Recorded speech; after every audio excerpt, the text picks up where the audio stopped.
बाबा, आज येताना बासुंदी घेऊन या ना. अगं, कालच आपण आईचा वाढदिवस होता म्हणून आणली होती ना. ऐकलं, गोकुळची बासुंदी पुन्हा खावीशी वाटतेय. खरं सांगू, मलाही खावीशी वाटतेय. पुन्हा पुन्हा खावीशी वाटणारी गोकुळ बासुंदी. भोगावती शिक्षण मंडळाची निवडणूक बिनविरोध प्रस्तावाला मोडखळी घातली. ही संस्था सभासदांच्या मालकीची करतो अशा भूलथापा मारत राजकीय आणि आर्थिक फायद्यासाठी यांची ही धडपड सुरू आहे. आम्ही ही संस्था 1 वर्षामध्ये सभासदांच्या मालकीची करणार. जर आमच्याकडूनही नाही झालं तर कारखान्याची येणारी निवडणूक आम्ही लढवणार नाही, असं अभिवचन भाजप जिल्हा ग्रामीण उपाध्यक्ष हंबीरराव पाटील यांनी हसूर येथील जाहीर सभेमध्ये बोलताना दिले. सभेच्या अध्यक्षस्थानी दिनकर कानुगुडे हे होते.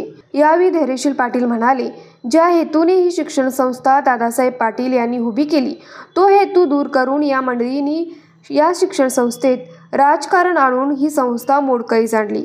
आम्ही प्रामाणिकपणे या संस्थेची पुन्हा निवडणूक होणार नाही यासाठी योग्य नियोजन करून राजकारण बाजूला ठेवून शिक्षणाचा मूळ हेतू सभासदांच्या पर्यंत पोहोचू, असे त्यांनी सांगितले. या प्रचार सभेसाठी हसूर परिसरातील सभासद मोठ्या संख्येने उपस्थित होते. न्यूज मराठी 24 साठी निरंजन पाटील, कौलव.